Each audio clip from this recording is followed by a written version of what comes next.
Bismillahirrahmanirrahim. Assalamualaikum warahmatullahi wabarakatuh. Innal hamdalillah nahmaduhu wa nasta'inuhu wa nastaghfiruhu wa nastahdihi wa natubu ilaihi wa na'udzu billahi min shururi anfusina wa min sayyiati a'malina. May yahdihillah fala mudilla lahu wa may yudlil fala hadiya lahu. Asyhadu an la ilaha illallah wahdahu la syarika lahu wa asyhadu anna Muhammadan 'abduhu wa rasuluh sallallahu alaihi wa ala alihi wa ashabihi wa man sara ala nahjihi ila yaumil amma ba'd. Ikhwani wa ahibbati rahimakumullah jami'an. Alhamdulillah, syukur kepada Allah Subhanahu wa taala, kembali kita bisa melanjutkan kajian rutin kita di Senin sore, masih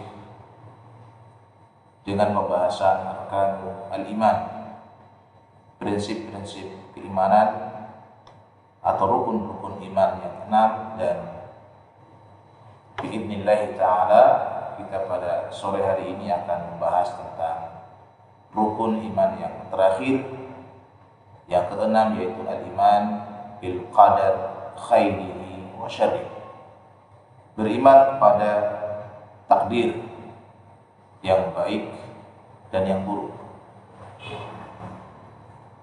Ikhwas sekalian rahimani wa rahimakumullah, tentu yang menjadi dasar keimanan kita kepada takdir adalah sabda Rasul sallallahu alaihi wasallam dalam hadits Jibril alaihi salam, ketika Rasul sallallahu alaihi wasallam ditanya oleh Jibril tentang apa itu al-iman. Kemudian Rasulullah alaihi salatu wasallam menjawab, al-imanu an tu'mina billahi wa malaikatihi wa kutubihi wa rusulihi wal yawmil akhir wa tu'mina bil qadari khairihi wa syarrihi. Bahwa yang dimaksud dengan beriman adalah seorang beriman kepada Allah, kepada Rasulnya, kepada malaikatnya, kepada kitabnya, kepada Rasulnya, kepada hari akhir. Wa tu'mina bil qadari khairihi wa syarrihi, dan engkau beriman kepada takdir yang baiknya dan yang buruknya. Maka dari sinilah kita kemudian mengimani takdir. Ikhwas sekalian, apa yang dimaksud dengan al-qadar? Penting untuk kita memahami definisi, makna, arti dari al-qadar atau takdir. Al-qadar adalah takdirullah ta'ala lil kainat. Yang dimaksud dengan qadar adalah ketetapan Allah Subhanahu wa taala untuk al-kainat, untuk semua alam semesta ini, untuk semua makhluk ini. Hasba ma sabaqa bihi ilmu wa iqtadathu hikmatuh. Dan ini yang harus diberikan catatan. Jadi yang dimaksud dengan qadar adalah ketetapan-ketetapan Allah Ta'ala untuk semua alam semesta, untuk semua makhluk, yang ketetapan tersebut sesuai dengan ilmu Allah yang mendahulunya dan sesuai dengan hikmah Allah Subhanahu wa taala. Maknanya apa? Maknanya bahwa tidak ada ketetapan Allah Azza wa Jalla kecuali semua ketetapan itu di bawah ilmu Allah, ada dalam ilmu Allah Subhanahu wa taala, di bawah pengetahuan Allah Subhanahu wa taala. Dan yang paling penting adalah memahami bahwa ketetapan tersebut adalah hasba maqtadathu hikmatu, sesuai, selaras, sejalan dengan hikmah yang Allah inginkan. Sehingga tidak ada satu ketetapan pun yang Allah tetapkan di alam semesta ini sia-sia. Semuanya punya hikmah, semuanya punya tujuan yang mulia yang Allah Maha tahu tentang tujuan, tentang hikmah dari ketetapan tersebut. ma khalaqta hadza batila. Ya Allah, Engkau tidak menciptakan ini semua batil. Am hasibtum annama khalaqnakum abathan wa annakum ilaina la turja'un. Penciptaan manusia bukan sia-sia. Apakah kalian mengira bahwa kami menciptakan kalian abath, hanya bermain-main saja? Penciptaan tidak ada. Jadi tidak ada di alam semesta ini yang Allah ciptakan, yang Allah tetapkan kemudian itu sia-sia, hanya main-main. Tapi semua ciptaan Allah, semua ketetapan Allah adalah mengandung hikmah, yang terkadang hikmah itu Allah perlihatkan kepada kita, ya, dan terkadang kita tidak bisa tahu apa dibalik, ya, hikmah dibalik penciptaan dan ketetapan tersebut. Tapi kita beriman, harus beriman dan harus meyakini bahwa dalam ketetapan Allah, dalam takdir Allah ada hikmah yang besar yang Allah inginkan, yang Allah tetapkan dibalik itu. Bahkan dalam mungkin al-qadar yang kita kenal sebagai qadar yang buruk sekalipun, kita beriman, al-iman bil qadar khairi wa syarri, beriman pada takdir yang baiknya yang buruknya, ya. Walaupun bagi Allah tidak ada yang buruk, ya. Buruk itu adalah dalam persepsi manusia, buruk itu dalam pandangan manusia yang lemah, dalam ilmu manusia yang dangkal, maka terlihat buruk. Walaupun hakikatnya tadi ada hikmah di balik itu sehingga tidak buruk. Ya. Maka apa yang mungkin dipandang buruk, ketetapan yang mungkin dianggap buruk oleh manusia, sebenarnya di balik penciptaannya, di balik ketetapannya ada hikmah yang besar. Allah Azza wa Jalla misalnya menetapkan, mentakdirkan adanya hari ini ada musibah, ada pandemi yang luar biasa. Maka ketahuilah bahwa Allah tidaklah menetapkan, menciptakan virus ini, pandemi ini, kecuali pasti di balik itu ada hikmah-hikmah yang besar. Alimahu man alimahu wa jahilahu man jahilahu. Ada yang tahu, bisa menyingkap, membuka hikmah-hikmahnya. Ada yang mungkin tidak bisa. Tetapi perlu, saya ulangi, kita mengimani, meyakini, ya, bahwa di balik semua takdir Allah itu adalah hasba maqtadathu hikmatu, pasti sesuai dengan hikmah yang Allah inginkan. Ya. Jadi Allah menginginkan banyak hikmah di balik pandemi ini. Ya, di antara hikmahnya misalnya, ya, adanya kerinduan-kerinduan di hati kaum muslimin. Muncul sekarang kerinduan di hati kaum muslimin terhadap berbagai macam ibadah yang dulu mudah, sekarang mungkin agak susah, agak sulit. Ya. Kerinduan kaum muslimin tentang masjid ketika awal-awal pandemi, kemudian masjid-masjid ditutup. Muncullah kerinduan. Bahkan mungkin kerinduan itu dari orang-orang yang sebelumnya tidak pernah mengenal masjid sekalipun. Ini hikmah besar. Ya. Mulai muncul keimanan-keimanan, ya. Dan hikmah-hikmah yang lain itu sangat banyak. Ya. Adanya perkumpulan, pertemuan orang tua dengan anak yang lebih intensif, yang sebelumnya mungkin susah orang tua memiliki waktu untuk bisa berkumpul dengan putra putrinya hari ini. Diberikan kemudahan itu untuk orang tua bisa banyak berkumpul dengan anak-anak. Ya. Kita lebih peka, lebih peduli terhadap kesehatan kita, terhadap kesehatan lingkungan kita, kesehatan keluarga kita. Ini bagian dari hikmah yang tentu sekali lagi saya sampaikan bahwa masih banyak hikmah-hikmah yang lain. Ketika Allah Subhanahu wa Ta'ala menciptakan nyamuk, ya, kita tidak melihat nyamuk itu dari sisi bahwa dia bermotoran, dia buruk, ya, mengganggu kita. Tapi pasti ketika Allah menciptakan makhluk yang namanya nyamuk yang kecil itu, ada hikmah di balik penciptaannya. Yang terkadang kita tidak sadar, tidak tahu akan hikmah di balik penciptaan nyamuk itu, tapi kita imani, kita yakini ada hikmah di balik penciptaannya. Terbukanya lapangan pekerjaan yang luar biasa besar, ya, bagi mereka yang memproduksi obat pembasmi nyamuk, ya, alat penghilang nyamuk, itu hikmah, ya, dan yang lainnya. Jadi ikhwani rahimahullah, jadi penting ya memahami tentang apa itu takdir. Jadi al-qadar adalah ketetapan Allah Subhanahu wa taala untuk semua makhluk hidup, untuk semua alam semesta ini, yang itu sesuai dengan ilmu Allah dan sesuai dengan hikmah yang Allah inginkan.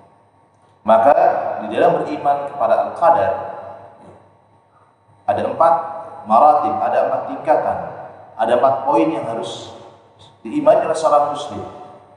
Yang pertama adalah al-martabatul ula, adalah al-ilm, martabatul ilmi. Al-ilmu artinya al-iman bi anna Allah Ta'ala alimun bi kulli syai'in jumlatan wa tafsilan. Beriman bahwa Allah Subhanahu wa taala mengetahui, mengilmui segala sesuatu yang terjadi, yang belum terjadi, yang sedang terjadi, dan yang akan terjadi. Allah memiliki ilmunya, Allah mengetahuinya jumlatan wa tafsilan. Dan ilmu Allah baik secara global ataupun secara terperinci Allah tahu. Jam per jamnya, menit per menitnya, detik per detiknya Allah mengetahui secara detail. Tempatnya, waktunya, kepada siapa, di mana, ya, jumlatan wa tafsilan. Allah mengetahui itu. Allah mengetahui makanan, wa ma yakun wa ma sayakun, apa yang telah terjadi, yang sekarang terjadi, dan apa yang akan terjadi. Allah mengetahui semua. Tidak ada kejadian di alam semesta ini, di jagat raya ini, pada makhluk ini, di luar dari ilmu Allah Subhanahu wa taala. Tidak ada. Semuanya dalam pengetahuan, dalam ilmu Allah Subhanahu wa taala. Itu yang pertama. Yang kedua adalah martabatu al-kitabah. Apa al-kitabah? Pencatatan. Maksudnya adalah al-iman bi anna Allah Ta'ala kataba dzalika fi lauhil mahfuz. Bahwa Allah Subhanahu wa taala mencatat, menulis semua takdir-takdir itu di lauhul mahfuz. Di catatan Allah Subhanahu wa taala yang disebut dengan al-lauhul mahfuz. Jumlatan wa tafsilan, seluruhnya tercatat. Tidak ada satupun kejadian di alam semesta ini yang keluar dari catatan Allah Subhanahu wa taala, keluar dari ilmu Allah Subhanahu wa taala. Sehingga Allah Azza wa Jalla berfirman dalam surat Al-Hajj ayat 70, Allah menyatakan, alam ta'lam anna Allah ya'lamu ma fis samawati wal ard, inna dzalika fi kitab, inna dzalika 'ala Allah yasir. Tidak tahukah engkau bahwa Allah Subhanahu wa taala mengetahui apa-apa yang ada di langit dan yang di bumi? Semuanya Allah ketahui.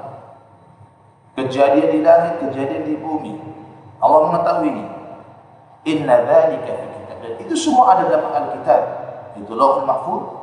Inna dzalika 'ala Allah yasir. Dan itu bagi Allah sangatlah mudah. Sangatlah mudah. Ya. Jadi semuanya tercatat. Ya. Wa ma tasqutu min waraqatin. Tidak ada satu lembar daun pun yang jatuh di tengah gelapnya malam. Tidak ada satu biji pun yang tumbuh di permukaan bumi ini, kecuali itu semua tercatat dalam kitab Allah Subhanahu wa taala, dalam Lauhul Mahfuz. Dan tercatat sebelum diciptakannya langit-langit dan bumi ini 50.000 tahun sebelum sudah Allah catat. Sebagaimana ini dinyatakan dalam hadis Abdullah bin Amr bin As radhiyallahu anhu, ya, dalam Sahih Muslim, Rasulullah sallallahu alaihi wasallam bersabda, sami'tu Rasulullah sallallahu alaihi wasallam yaqul, aku mendengar Rasulullah sallallahu alaihi wasallam bersabda, kataballahu maqadirul khalaiq qabla an yakhluqa as-samawati wal arda bi 50 alf sanah. Allah Subhanahu wa taala mencatat, menuliskan takdir-takdir semua makhluk sebelum Allah menciptakan langit-langit dan bumi, dan itu 50.000 tahun sebelumnya Allah sudah mencatat. Apa yang kita petik dari dua poin di atas, al-ilmu dan al-kitabah? Bahwa Allah telah mengilmuinya, Allah telah mencatat. Maka ketika kita beriman bahwa semua yang terjadi ini sudah dalam catatan Allah, sudah ada dalam ilmu Allah Subhanahu wa taala, harusnya melahirkan kepasrahan. Melahirkan kepasrahan kita kepada Allah Subhanahu wa taala. Bahwa apapun yang terjadi itu adalah memang Allah sudah mentakdirkan. Allah sudah mencatatnya. Allah sudah menetapkannya. Kita sebagai hamba adalah, di samping nanti ada poin yang kita sebutkan yang ketiga, ya kita pasrah dengan itu. Kita terima sebagai sebuah ketetapan Allah Subhanahu wa taala. Ya. Kondisi kita hari ini seperti ini, kita pasrah bahwa itu takdir Allah Subhanahu wa taala, dan Allah sudah mencatatkannya 50.000 tahun yang silam. 50.000 tahun sebelum penciptaan langit dan bumi, Allah sudah mencatatkan itu. Akan terjadi ini, akan terjadi. Ya. Ya. Semua sudah tercatat. Ya. Semua sudah tercatat dengan rapi di sisi Allah Subhanahu wa taala. Tidak ada yang keluar dari kejadian-kejadian alam semesta ini yang sudah, yang akan, dan yang sedang terjadi. Tidak ada yang keluar dari catatan Allah Subhanahu wa taala. Ini yang kedua. Kemudian yang ketiga, ikhwas sekalian, di antara maratib al-iman bil qadar yang ketiga adalah al-iman bi anna jami'al kainat la takunu illa bi masyiatillah. Martabatul masyiah. Martabah al-masyiah. Tingkat al-masyiah yaitu mengimani bahwa semua alam semesta ini, semua makhluk ini tidak terjadi kecuali dengan ketetapan kehendak Allah Subhanahu wa taala. Tidak terjadi kecuali dengan kehendak Allah, keinginan Allah Subhanahu wa taala. Ya. Semua yang terjadi adalah kehendak Allah. Ada dalam ilmu Allah, ya. Ada dalam catatan Allah, dan tidak akan pernah keluar dari kehendak Allah Subhanahu wa taala. Ya. Meskipun tentu Allah Azza wa Jalla memberikan kehendak juga kepada manusia, memberikan kehendak dan iradah kepada makhluk. Tetapi semua kehendak makhluk, semua kehendak manusia berada di bawah kehendak Allah Subhanahu wa taala. Wa ma tasyauna illa ay yasha Allah rabbul alamin. Dan tidaklah kalian berkehendak kecuali Allah Rabbul Alamin telah menghendaki sebelumnya. Ya. Allah Rabbuka yakhluqu ma yasha wa yakhtar. Dan Rabbmu dialah yang menciptakan apa yang Dia kehendaki dan Dia memilih. Allah juga berfirman misalnya, walau syaa rabbuka ma fa'alu. Kalau Rabbu berkehendak, tentu mereka tidak akan berbuat seperti itu. Ya, ini menunjukkan bahwa ikhlas sekalian, ya, segala apa yang terjadi ada di bawah kehendak Allah Subhanahu wa taala. Tanpa sekali lagi Allah meniadakan kehendak makhluk. Makhluk pun diberikan kehendak. Makhluk diberikan iradah, masyiah sebagai pilihan. Tetapi semua pilihan manusia kembali kepada kehendak Allah Subhanahu wa taala. Mungkin akan timbul pertanyaan. Kalau demikian, bahwa apa yang terjadi ini adalah sudah dalam ilmu Allah, ya, sudah dalam catatan Allah, di bawah kehendak Allah Subhanahu wa taala. Lantas kenapa kita tidak kemudian sudah menyerahkan diri saja? Tidak perlu kemudian kita berbuat apapun. Tidak. Allah berikan manusia kehendak, berikan manusia pilihan, dan manusia bisa mengetahui. Ya.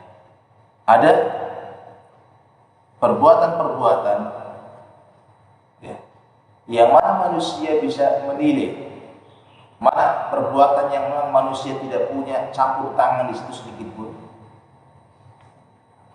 dan mana perbuatan yang memang Allah berikan manusia ada campur tangan di situ, ada kehendak di situ. Ya. Sebagai contoh,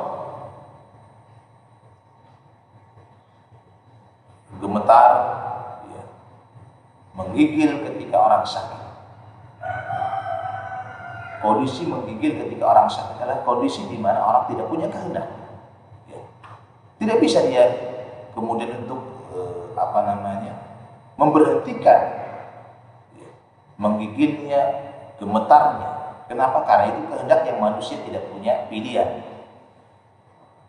Jatuh, ya, kematian, ya, itu adalah perkara-perkara yang memang manusia tidak punya tadakhul di sini, tidak bisa masuk di sini. Tapi masih banyak dan sangat banyak, dan kita merasakan banyak di antara perbuatan-perbuatan kita yang kita punya kehendak dan punya keinginan di sana. Maka kita bisa memilih. Manusia diberikan pilihan untuk makan, memilih makanan yang dia suka, meninggalkan makanan yang dia tidak suka. Minum, memilih minuman yang dia suka, meninggalkan makanan yang dia tidak suka. Ya, menikah, memilih wanita yang dia suka, meninggalkan wanita yang dia tidak suka. Ini semua adalah kehendak manusia. Meskipun kehendak itu adalah sekali lagi di bawah kehendak Allah Subhanahu wa taala. Maka kewajiban manusia adalah silahkan berikhtiar. Allah berikan manusia kemampuan untuk berikhtiar, memilih. Dan ini rahasia Allah. Kenapa Allah merahasiakan takdir? Supaya manusia itu memilih. Ya. Allah berikan jalan-jalan itu. Allah berikan jalan yang baik, diterangkan jalan yang baik. Allah terangkan jalan yang buruk. Silakan memilih. Ya. Faman syaa'a falyu'min wa man syaa'a falyakfur. Yang mau memilih keimanan silakan, ini jalannya keimanan yang nanti ujungnya adalah surga. Wa man syaa'a falyakfur. Yang memilih kekufuran maka ini jalan kekufuran. Silakan, nanti tujuan akhirnya adalah neraka. Lalu kemudian ada orang memilih jalan ini, itu pilihan dia. Sehingga ketika manusia diberikan pilihan, di sanalah ada keadilan Allah Subhanahu wa taala. Di sana ada keadilan Allah Subhanahu wa taala. Sehingga manusia tidak bisa mengatakan bahwa kami ini terpaksa. Tidak ada yang terpaksa.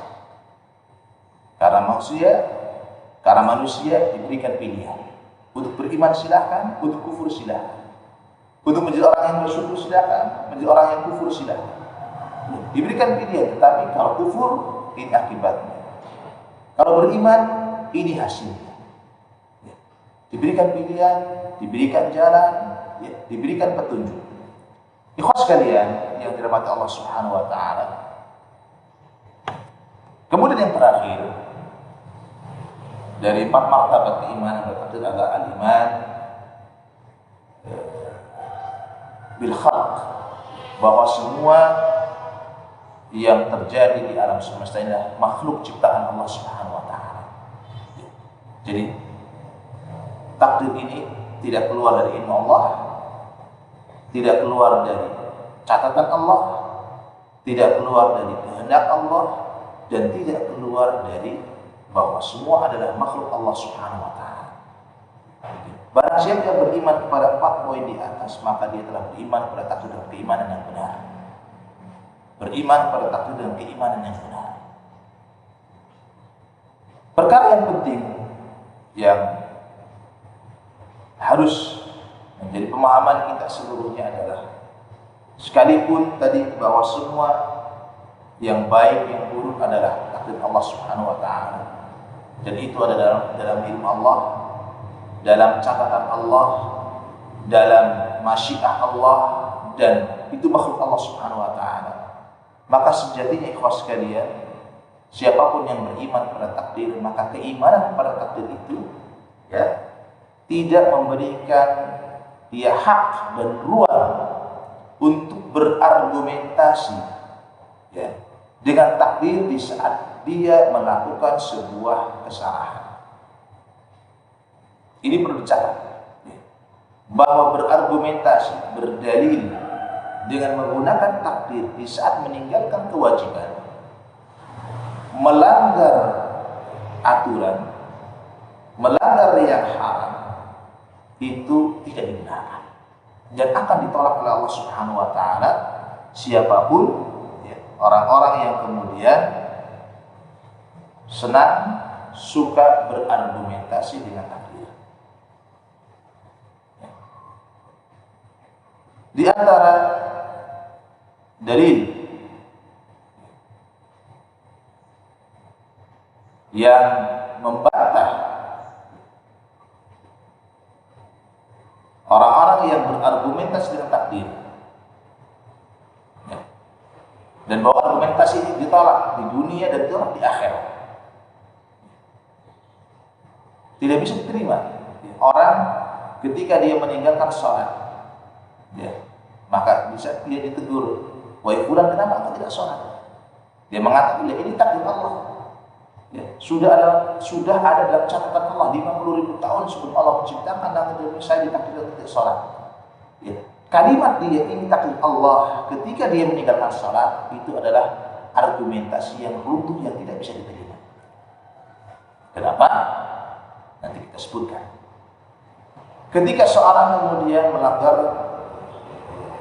hal-hal yang haram, misalnya seorang mencuri, seorang berzina, kemudian mengatakan, ya, ini kan takdir Allah. Maka sungguhnya argumentasi dia bahwa ini takdir Allah adalah argumentasi yang dia sendiri tidak akan pernah menerima. Ya. Maka seandainya orang yang mencuri ini, ketika dia mencuri, kemudian dia ditangkap dan mengatakan saya mencuri karena takdir Allah, dia pun sebenarnya tidak pernah akan menerima kalau kita mengatakan, wahai fulan, kami pun menangkap Anda, menghukum Anda, memotong tangan Anda karena takdir Allah. Tentu dia tidak akan terima. Tidak ada orang yang menerima. Ya.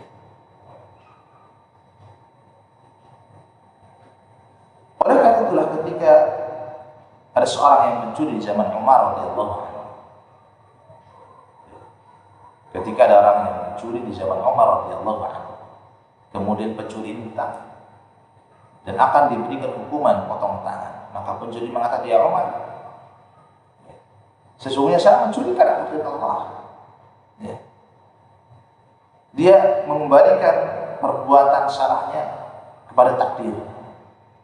Maka Umar mengatakan, kami pun memotong tangan Anda karena takdir Allah Subhanahu wa ta'ala.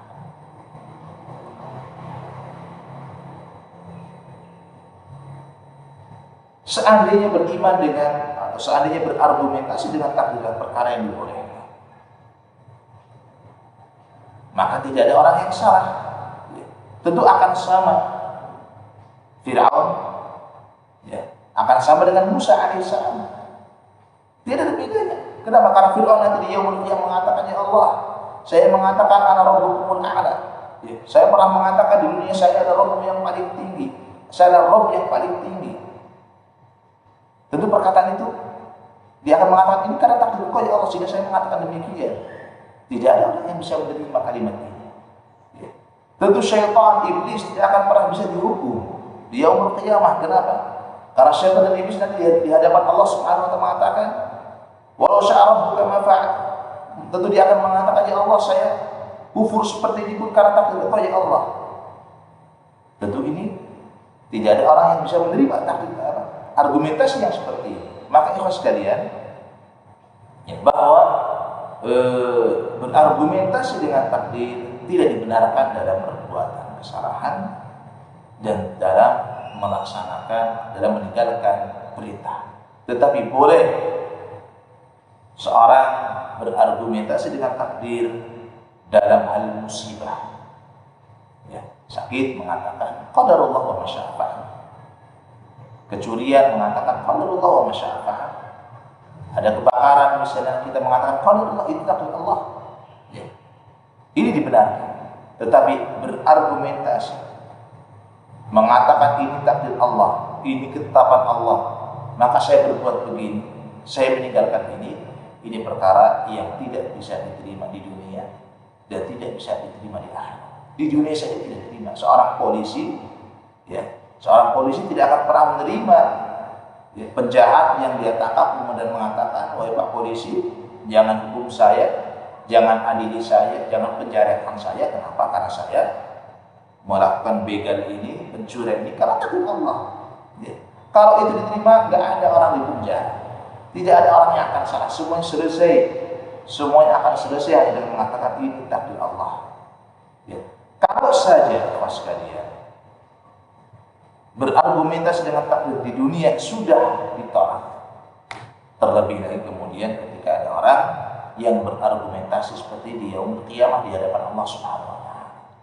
Ya. Orang kafir, orang musyrik, orang ateis, ya, tidak akan pernah diterima argumentasinya yang mengatakan, ya Allah, kita semua kufur, kita semua tidak beriman itu karena takdir Engkau. Allah akan tolak argumentasi ini.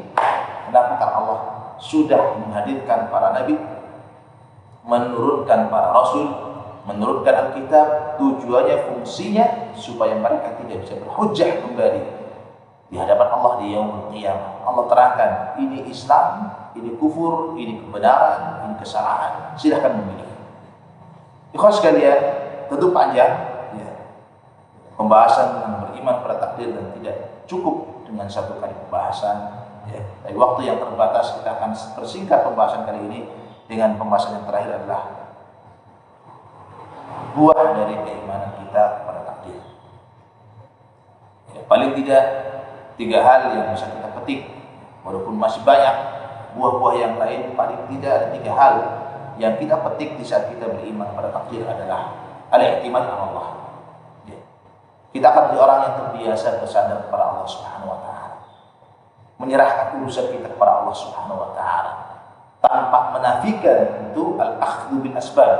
Ya. Tanpa kita menafikan, kita mencari sebab-sebab semaksimal mungkin. Tetapi hasil akhirnya kita serahkan kepada Allah Subhanahu wa taala. Sehingga orang yang seperti ini tidak banyak kemudian sedih ya, ketika apa yang dia inginkan, dia harapkan tidak tercapai. Kenapa?